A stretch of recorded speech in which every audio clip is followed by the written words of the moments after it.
anything like me, I mean, it's Saturday night, you just made it through a rough work or school week, I mean, I got my bag, and it's your favorite time of the week. It's that weekly roundup time, right?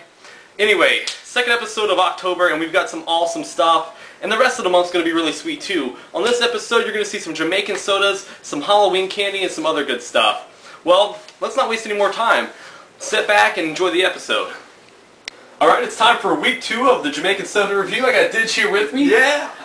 We're getting ready to try a very special flavor. It's called Kola with a K champagne, I suppose. I don't know. I have no idea what this is. No, do you have to be 21 to buy this? Apparently not. I wasn't carded at the store. Okay. The first thing we know is that it's got a ridiculously sweet smell to it. It's quite pungent. Yeah. It's kind of a golden orange. It's a golden pea color. And it's a mystery to me. And it's very strong. Let's try it. Okay. Jamaica.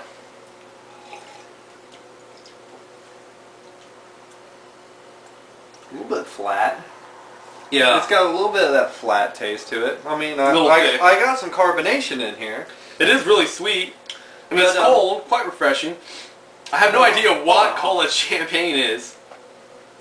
Can you discern any, maybe, I don't know. It seems like it's missing something. Maybe it's the alcohol. Oh! Could be, although the cat on the front looks a little tipsy. Maybe I'm looking too far into things. Well, maybe he's a Jamaican cat. They like the potty mind. If we're going to throw out stereotypes, let's go, you know, balls to the wall. I'm growing dreads as I drink. This is too good for me. See you next week, week 3, the DG reviews. It's going to be pineapple. See ya. Yes.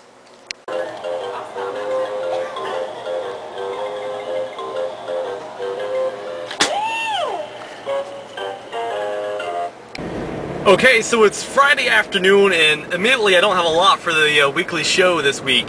So I got the night off, and I really don't know where I'm going or what I'm doing, but I'm going to bring you, the fans of YouTube, with me on my Friday night off. Yeah. Anyway, maybe if this turns out decently, it'll be an ongoing segment, and you'll see it again in the future, or maybe it'll be an epic failure. But right now I got to drive. We'll see where we end up. Okay, outside this window here is what's called the Little Miami River.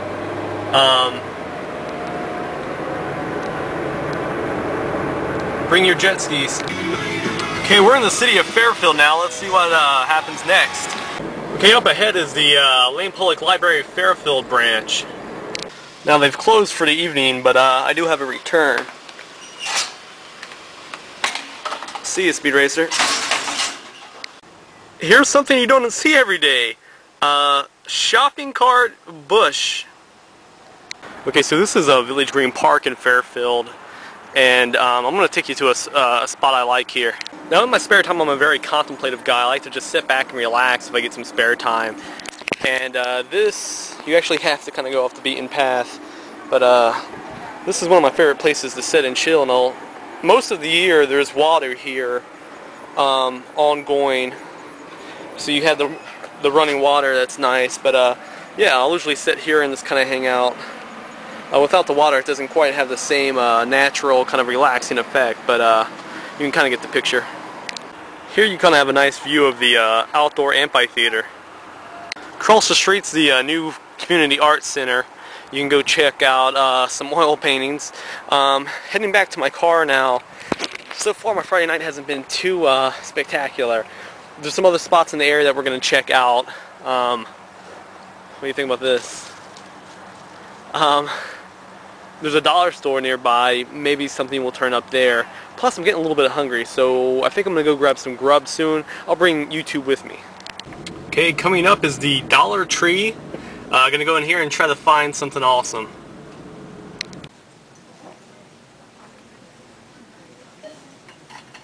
Wow, this is a candy aisle. I think I found my special item.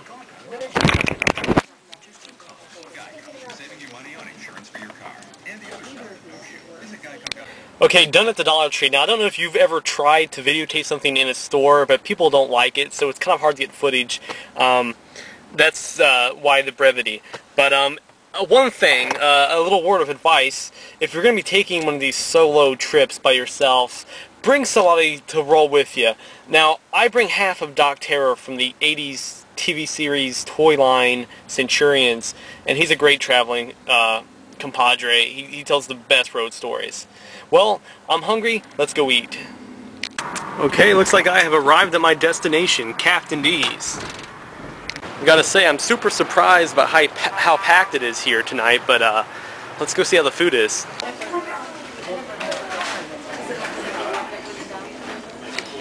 Okay, just got done eating in there. What I had was an Alaskan salmon sandwich, which wasn't too bad. And those interesting little crunchy things you saw were actually fried pickles, which is a new item.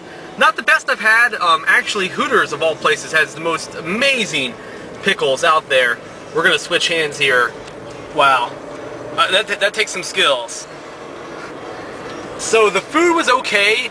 It came to like $8.04 total, a bit pricey. The thing is, you can't really eat seafood at home because it's so damn expensive. Like if you go to your local market, or hell, even the local grocer, the frozen stuff, which isn't very good quality, still runs you a pretty penny. Well, this was my Friday night. Not the most entertaining or, you know, thrill-seeking night, but nonetheless, it's the weekly roundup, and on to the next segment, which I believe is Halloween-inspired.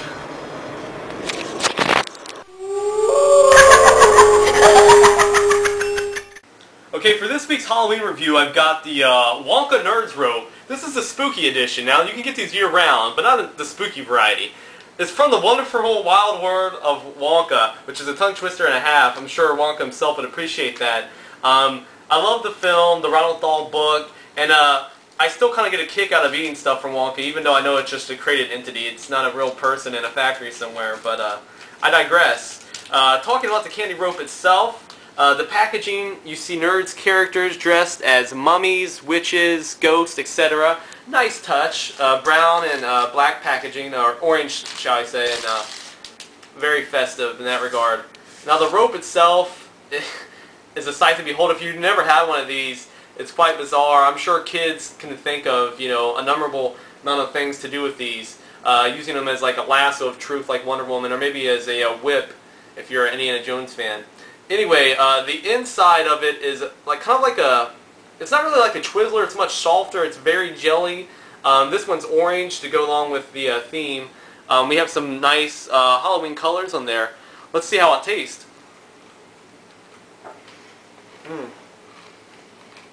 When I was a kid, I would eat Nerds a couple at a time because they're so tart. Eating them like this, you get a big mouthful of them. It packs such a sour punch. Typically, you won't see me in the local supermarket picking up a Nerds rope. It's not something I do. But the spooky variety, oh yeah, I can make an exception. So sour, so sugary, but definitely in line with the season. So I'm going to have to give this one a recommendation for Halloween.